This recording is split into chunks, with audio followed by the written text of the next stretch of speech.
Hi everyone, my name is Aura Wilcock. In this opportunity, I'm going to talk to you about material development in learning. I will explain it in a simple way based on what I learned. Let us start. Question number one: what are the key components involved in materials development and how have they evolved over time? Well, material development may include three things: selection, adaptation, and creation of materials. This means that teachers choose materials, modify them, or create their own depending on the student's needs. In the past, materials were very simple and mostly theoretical. Teachers depend a lot on textbooks, but over time, especially after the 1990s, materials start to change. Now, teachers also consider students' needs, interests, and opinions, which make learning more effective.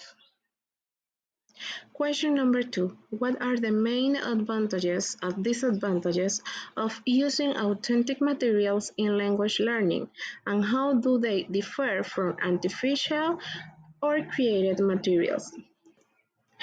Authentic materials are real, like videos, menus, or news. Artificial materials are created for teaching, like textbooks. Authentic materials have many advantages. For example, they are more interesting, they show real language, and they connect with real life.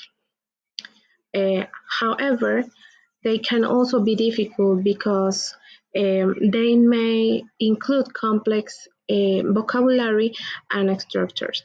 In other hand, artificial materials um, are easier to understand and more organized, but they may not show real language use. Question number three: how does the advent of the communicative approach in the 1970s impact materials development, particularly in relation to language learning? The communicative approach started in 1970s and changed language teaching a lot. Before this, students focused mainly in grammar and memorization and maybe in repetition, and they didn't use the language in real situations. After this approach, this focus changed to communication. Students start using English to express ideas and interact with others. Because of this, materials also changed. They began to include activities like role plays, work in groups, and real life situations. This helps students to practice the language in more natural way. Also, materials start to include more real and authentic language, so students can connect classroom learning with real world. In, in my opinion, this approach made learning more meaningful because students are not only learning rules, but also learning how to use English in real life. Question number four: what principles should guide the development of teaching materials to ensure they are effective for language learners, as outlined by Brian Tomlinson? According to Brian Tomlinson, good materials should be interesting and attractive, help students feel confident and comfortable, be useful and relevant, include real language, and give opportunities to communicate and consider different learning styles, and provide feedback focused on communication effectiveness.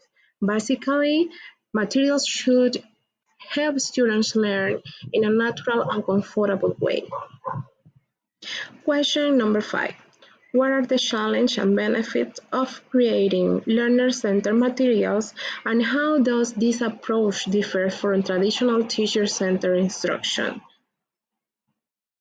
Learner-centered material focus more in students instead uh, of teachers.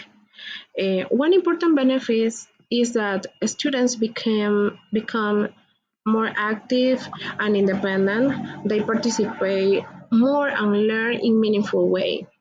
However, there are also some challenge. For example, teachers need more preparation, and it can be difficult to manage the class. This approach is different from traditional teaching, where the teacher controls everything. In learner-centered learning, students have more opportunity and more responsibility in their learning process. So, in conclusion, materials development has changed a lot. Now it's more focused on students' communication and real-life learning. Um, and I think it is very important for learning English better. Thank you for watching and have a wonderful day. Bye.